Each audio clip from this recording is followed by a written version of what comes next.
Maíra Goulart conosco, seja bem-vinda, Maíra. Vamos dar um giro, verdadeiro giro agora pela América Latina, América do Sul. Nós tivemos eleições no Equador e o danado daquele candidato de. Eu não sei se ele é de direita, ele se diz de centro-esquerda, né? Acabou vencendo a Luísa, deixa eu até pegar o nome dela, Luísa Gonzalez, que estava liderando todo o processo, Daniel Noboa. Vamos começar falando das eleições no Equador. Querida Maíra, seja bem-vinda. Tudo bem? Oi, gente, bom dia.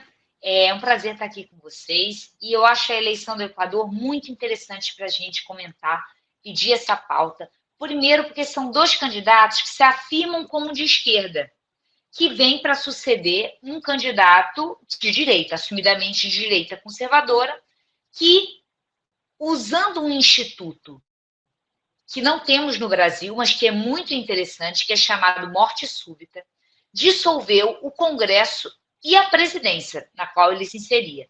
Esse instituto é muito interessante, principalmente para situações em que você tem um legislativo muito fragmentado, como é o nosso caso, e um presidente que, portanto, é sempre minoritário diante desse legislativo. O partido do presidente dificilmente tem maioria quando o legislativo é muito fragmentado. Nesses casos, um arranjo no qual o legislativo se volta contra o presidente gera paralisia decisória. É o que a gente viu em alguns momentos da história política brasileira, notadamente no caso recente do governo Dilma II. Uma paralisia decisória que depois se reverte em uma situação de impeachment, mas que antes disso, e isso a gente viu no governo Bolsonaro, pode colocar o chefe do executivo como refém de lideranças do legislativo, que ficam chantageando colocar ou não processos de impeachment para avançar. A morte súbita ela é um antídoto para isso, porque quando o presidente é encurralado, ele pode acionar essa cláusula e dissolver e convocar eleições em 7 dias. Ou seja, ele pode chegar para o Arthur Lira e falar: Arthur Lira, você vai me pressionar mesmo com essa coisa de impeachment ou sei lá com o quê? Vamos dissolver o Congresso, dissolver a presidência, inclusive. Esse é um dos motivos pelos quais eu queria falar um pouco disso, porque é para a gente discutir como que engenharias institucionais podem criar soluções que eu não estou recomendando, nem dizendo que é o caso, mas que são interessantes também para o caso brasileiro, para ajudar a gente a entender que essa situação do presidente, muitas vezes refém do legislativo, pode ter soluções institucionais. Deixa eu só fazer um. Acho que você está no meio da explicação ainda, mas um parêntese aqui. Você acha que o Brasil, que esse instrumento seria bom para o Brasil, morte súbita? Esse não necessariamente, porque de fato ele é um instrumento que amplia a instabilidade política. Uma vez que a recorrência de eleições são sempre períodos turbulentos, né, e custosos, são caros. Eleição é cara. Vale a pena o valor? Claro, mas se a gente pode torná-las, né, mais seriadas temporalmente. Não, o que eu estou dizendo é que é interessante pensar em soluções institucionais específicas para um caso de legislativo muito fragmentado. Uma delas a gente já está em curso, que é a cláusula de barreira, que já está fazendo efeito e reduzindo a fragmentação. Mas é possível pensar em outras medidas que aumentem a prerrogativa do executivo para que ele tenha mais poder de barganha em face do legislativo. Sobre a perspectiva desse presidente, agora que ninguém conhece a rigor, né, que é o Daniel Noboa, no Equador, eles foram votar com colete à prova de balas, tinha um processo de violência muito grande, ainda tem no Equador, temos boas perspectivas, a gente sabe que o Lula já telefonou para o Noboa, parabenizando, enfim, como deve ser, né? Que você acha? O que aguarda o Equador? Embora seja uma eleição entre dois candidatos que se afirmam como de esquerda, eles são muito diferentes. Uma é a representante do partido do Correia, que é aquela esquerda clássica que coloca o Estado, né, como motor do desenvolvimento econômico e da distribuição de renda, mas ela tem uma singularidade que é um pouco refratária a pautas de direitos civis, como o caso do aborto. O Novoa, que é membro da oligarquia de uma fina flor oligárquica equatoriana, né? O pai dele é um bilionário, ele é um bilionário, são elites políticas tradicionais, com ampla participação na trajetória política recente do Equador.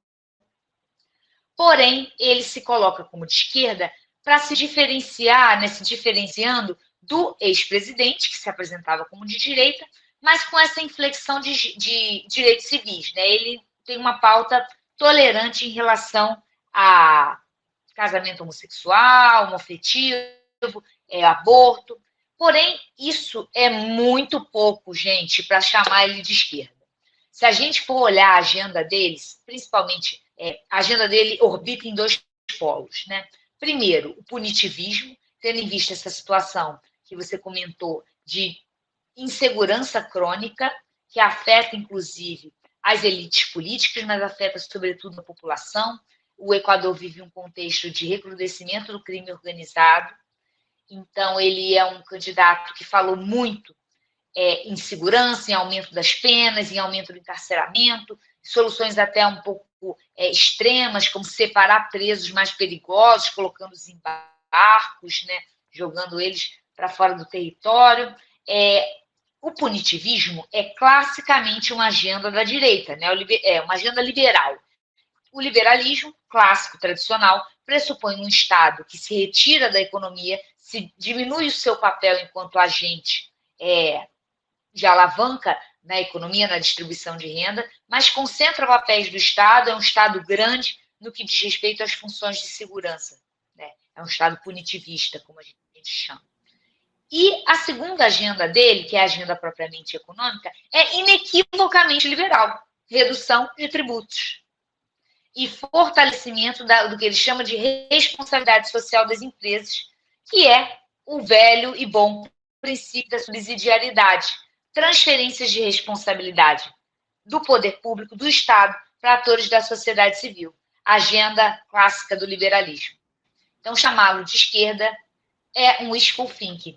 Eu entendo por que ele está se chamando como de esquerda, porque o Lasso invocou a morte súbita porque ele não tinha maioria no parlamento, a direita que o elegeu não foi capaz de sustentá-lo ao longo do mandato, e agora o Rafael Noboa, ele quer amealhar votos da direita e da esquerda no parlamento. Olha que raio-x fantástico do Equador. Sei que você acompanha bem o Equador, hein, Maíra? Tem alguma... Foi-se o tempo. Na minha época, na minha vida passada de doutoranda, eu estudava constituições bolivarianas. Então, eu tenho um apego por esses países que outrora me fizeram crer numa esquerda diferente. Até eu me convencer que a esquerda é o que a gente tem mesmo. Calma que eu já vou falar da Argentina com você, não está no nosso roteiro, mas eu quero te ouvir rapidinho sobre a Argentina, porque tem eleições nesse final de semana, né? Argentina. Agora, parece que trocou 6 por meia dúzia o Equador, né? Que sai o Lasso naquela crise e entra o Noboa, que me parece que está muito próximo ali dessa pauta liberalizante do antigo presidente, né? Quer dizer, o povo equatoriano foi tungado nessa história toda, na minha visão superficial aqui. Você acha que é abusiva, não? O que você acha? Não gosto, vou já discordar, não gosto dessas visões que infantilizam as pessoas. Eu acho que as pessoas sabem muito bem quem elas estão votando e votaram o que quiseram. Às vezes ele tem algo, ele é casado com uma mulher belíssima, ele é um homem bonito, ele pode estar entregando outras coisas, ele pode se comunicar bem, ele parece se comunicar bem, tem uma linguagem talvez mais moderna, e é isso. Pelo menos ele não encampa esse elemento conservador que a direita, no Brasil e em outros países, às vezes tem ganhado esse assento, sobretudo nessa segunda década do século XX. E aí eu puxo o gancho para a Argentina. Esse assento conservador não é determinante na extrema-direita, no caso do Milei, na Argentina. Ele é uma direita inequívoca, se afirma como tal, tem uma pauta econômica neoliberal radical, que inclui dolarização da economia, diminuição de ministérios, é aquela pauta de redução das capacidades estatais, crítica do papel do Estado como alavanca econômica, crítica das elites políticas tradicionais. Ele se coloca como um outsider, mas diferentemente do que aconteceu no caso do Bolsonaro, que era muito mais ambíguo em termos econômicos. A gente sempre conversa sobre isso. a pauta liberal do Bolsonaro, ela veio no apagar das luzes, já quase em 2000, começa ali em 2015, 2014, mas ela vem mesmo com o encontro com Paulo Guedes, a partir do momento que eles selam as mãos em 2017. É uma pauta recente, frágil no discurso de Bolsonaro. Foi a primeira a ser rifada quando foi chegando perto da eleição. O que ele fez? Rifa essa coisa de liberalismo, vamos injetar dinheiro na sociedade. Não é transferência de renda, PEC dos caminhoneiros, do gás, do não sei o quê, Auxílio Brasil, vamos botar dinheiro. O Milei, ele tem mais coerência em termos de discurso econômico, é um discurso que se apresenta muito radical na economia, porém não tem esse acento conservador no que tocante aos direitos civis. Tá aí uma leitura muito interessante da Maíra, que eu não tinha visto ainda, que é diferenciar, por exemplo, no Noboa, que acabou de ganhar as eleições no Equador, do Milei, que pode até ganhar as eleições da Argentina, mas está em segundo lugar. Deixa eu só dar os dados para vocês aqui. A última pesquisa na Argentina está dando o Massa, que é o ministro da Economia do atual presidente, né? Com 30,9% dos votos, o Milei em segundo com 26,5%, e a Bullrich com 24,4%. Não deixa de ser um momento eletrizante, até porque a gente tem de entender o seguinte: tomara que a pesquisa da Argentina não estejam sofrendo do mesmo mal que os institutos brasileiros, que atestaram um resultado, né? E acabou sendo outra coisa, né? Em São Paulo, como é que é o nome do governador de São Paulo? Está me dando vários brancos aqui, porque são muitos temas hoje. Tarcísio de Freitas, né? Ele, no primeiro turno, ele estava, acho que em terceiro lugar, alguma coisa assim, acabou vencendo no primeiro turno. Maíra, vamos para a pesquisa que você trouxe aqui para a gente. Paraná Pesquisa. É um instituto não muito bom, gente, mas pesquisa é igual filme de ficção científica. Quem gosta, por exemplo, eu adoro Star Trek. Mesmo que seja um filme bosta do Star Trek, é o melhor Star Trek daquele ano. Missão Impossível, é o melhor Missão Impossível daquele ano, mesmo que seja ruim. Essa é a melhor pesquisa que saiu até agora nessa semana, porque é a única. Mas é um instituto meio estranho. Na eleição para presidente, ela dava o Bolsonaro ganhando assim no primeiro turno. Uma coisa maluca. Pois é, fala pra gente, o que você destaca aqui dessa pesquisa, Maíra? Olha, eu acho essa pesquisa muito interessante porque ela testa as candidaturas de Tarcísio, Zema e Ratinho Júnior. E o que eu acho importante destacar é que Lula ganha em todos os cenários, contra todos eles. Eles depois vão destacando um a um, mas no cenário geral a gente vê aqui, né? Volta para outra tela. Pode ser essa também. Como que os outros candidatos, né, na espontânea, que é aquele que você não apresenta para o entrevistado os nomes. A gente tem Lula, Bolsonaro, o não sabe altíssimo, o nulo alto, Lula disparado na frente, com um pouco mais da metade das intenções de voto Bolsonaro, e o resto o que relegado à mais profunda insignificância. O que me impressiona nessa lâmina é que o Bolsonaro ainda está vivo nessa cena. Vamos para a segunda lâmina aqui. Mas, Maíra, gente, a gente não pode fechar os olhos para o fato de que o bolsonarismo, na sociedade, ele é vivo. Muito mais rapidamente as elites políticas rifaram o Bolsonaro do que a população está disposta a fazer. O fato de político não carregar caixão, não ir com outro político até a lápide, não quer dizer que a população não faça. Então, o Bolsonaro continua, assim, sendo o grande líder do antipetismo, aquele que é capaz de fazer o que nenhum outro antipetista fez, que é amealhar os votos das classes populares. O antipetismo, como a gente sempre conversa, naquela minha pesquisa, que eu analiso as intenções de voto dos candidatos desde 2006, o antipetismo, o candidato alternativo ao PT, sempre foi mais bem votado nas elites, mas não nas classes populares. Bolsonaro, ele inova na linguagem através desse uso de um linguajar religioso, de símbolos mais populares, e ele consegue penetrar nas camadas populares. É isso que torna ele alguém com densidade eleitoral muito distinta dos outros. Por isso que o resto fica aí, ó, na insignificância. Fica na insignificância, o que já vinha acontecendo antes. O Silvio Valente está chamando a atenção aqui. Bolsonaro está inelegível, pô. Eu também diria isso para parar na pesquisa, mas é que ela precisa pesquisar porque é o campo, né? É como se ela pesquisasse assim, bolsonarismo, né? É uma coisa mais ou menos assim. Exato. Ela quer medir qual é essa fatia que ele teria se ele não estivesse inelegível. Porque é essa fatia que vai ser dividida, talvez, mas que é certamente disputada por todos aqueles que querem ficar com esse espólio.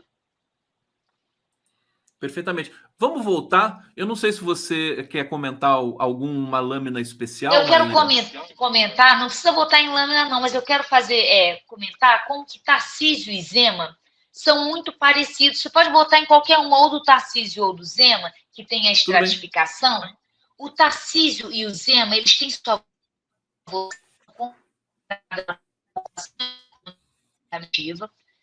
em homens com ensino superior e do Sudeste, que difere muito, discrepa do Lula, né? Que é muito mais bem votado em mulheres, em pessoas mais jovens ou mais idosas, com ensino fundamental e do Nordeste, e que não são da PEA, da população economicamente ativa. O que mostra ainda que permanece um pouco o que a gente via com o bolsonarismo, né?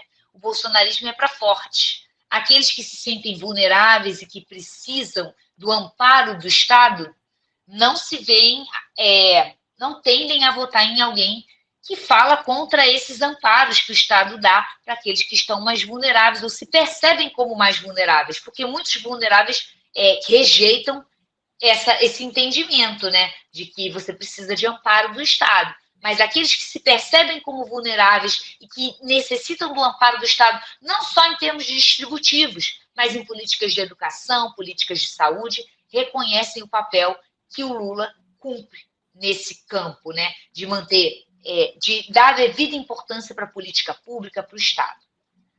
Tendo isso dito, né, traçando esse perfil do que seria o campo da esquerda, capitaneado pelo Lula, e o campo do bolsonarismo, que tem essa inflexão, que é um discurso do mais forte para o mais forte, contra o Estado, não vamos deixar, como é que eles falam? Essas pessoas malhem nas tetas do Estado, essa coisa de que pobre é preguiçoso. O Ratinho discrepa um pouco. Ele tem a sua intenção de voto, que ainda é muito pequena, e talvez isso seja uma explicação, porque quanto menor, maior a margem de erro. O Ratinho, ele tem a sua intenção de voto mais distribuída nas faixas de idade, nas faixas de escolaridade, e ele tem a sua votação concentrada, obviamente, no Sul. Então, ele talvez, isso é muito um balão de ensaio, uma pesquisa pouco confiável, com muito poucos votos para a gente ter uma margem de erro calibrada, mas o Ratinho poderia, tem indícios, ser um candidato mais viável para atrair votos nas camadas populares. Esse voto que Tarcísio e Zema não estão conseguindo captar. E talvez, para chegar no final, isso explique a aposta do Kassab nele. Essa semana, o presidente do PSD, um partido importante, um grande líder político brasileiro, Gilberto Kassab, falou que o PSD vai ter candidato em 2026 e que ele pensa no Ratinho Júnior. Agora, o Kassab se entende bem com o presidente Lula, né? Inclusive fez movimentações nesse sentido. Ele pode estar demarcando realmente o território. Aliás, os políticos podem se dar bem com Lula e quererem também o seu protagonismo, né? Pode estar só lançando um balão de ensaio para cobrar mais ministério no final, que foi o que ele fez, né? Ele demorou para apoiar o Lula para pedir mais ministério no final. O que é válido, política é isso claro, mesmo. Faz parte, não. O Kassab faz a política daquela moda antiga que o Lula conhece muito bem, que a esquerda também conhece. Maíra, para terminar, a gente está chegando aqui no finalzinho, eu queria que você comentasse o relatório da CPI que a Elisiane Gama está apresentando nesse momento, a senadora Elisiane Gama, e que a gente já sabe que tem aí vários generais que estão indiciados, o próprio Bolsonaro, a gente já sabe também, o Marcelo Auler esteve aqui dando esse flash, né, de Brasília, que a oposição vai fazer um contra-relatório, indiciando inclusive o Lula. O que você acha desse processo? Estão arrolados ali mais de 100 empresários do agronegócio que ajudaram a financiar o 8 de janeiro. Fala um pouquinho para a gente. Acho interessante essa responsabilização civil-militar, né? A gente vê como que a elite civil, elite econômica civil, ela está sempre disposta a estar contra a democracia, quando ela se vê descontente com a decisão da soberania popular, ela é pouco entendedora dos valores da democracia. Democracia é isso mesmo, quando a gente perde, a gente respeita a vitória do outro, porque a gente acha que pode ganhar depois, né? E se a gente acaba com a instituição democrática, isso se perde toda a estabilidade. A democracia tem efeitos de longo prazo, e essa falta de compromisso das nossas elites econômicas e, sobretudo, não podemos deixar de falar, dos nossos militares, que são aqueles que deveriam ser os responsáveis por garantir essas instituições, mas se mostram predispostos a embarcar em complôs golpistas da pior natureza. Então, eu acho muito triste a gente ter o indiciamento de 8 generais e 2 ex-comandantes do Exército, a gente ter um relatório que indica que as Forças Armadas foram coniventes e lenientes, a gente ter 6 dos 16 integrantes do alto comando do Exército envolvidos nessas iniciativas golpistas. Então, eu vejo com muito pesar. E acho, infelizmente, que a CPI ela serve muito para retroalimentar as bolhas, propõe poucos elementos de diálogo. Eu acho que, por um lado, é muito importante responsabilizar criminalmente pessoas que estão dispostas a vulnerabilizar as instituições democráticas. Isso é importante. Por outro lado, eu acho que a CPI, ela acirra a polarização e tem poucos efeitos em termos de contaminar uma bolha com os conteúdos da outra. Que é o que a gente tem que fazer, né? Aumentar as pontes de diálogo entre esses dois mundos. Maíra Goulart, aqui no Giro das 11, a gente está terminando aqui, deixa eu agradecer imensamente a presença de vocês, agradecer nossa transmissão na TVT, na TV aberta aqui na Grande São Paulo, 247, continuem com a nossa programação que a gente vai ficar atualizando aqui ao longo do dia, todas as questões referentes ao conflito em Gaza e a outras questões também sobre o relatório da CPI que está sendo agora apresentado em Brasília. Maíra, obrigado, viu? Super boa semana para você. Boa semana a todos, que vocês tenham uma semana de paz. Entrem lá na nossa página do Lapcom, curtem o nosso trabalho. Vai ser legal, gente. Até a próxima. Beijo. Viva o Lapcom. Valeu!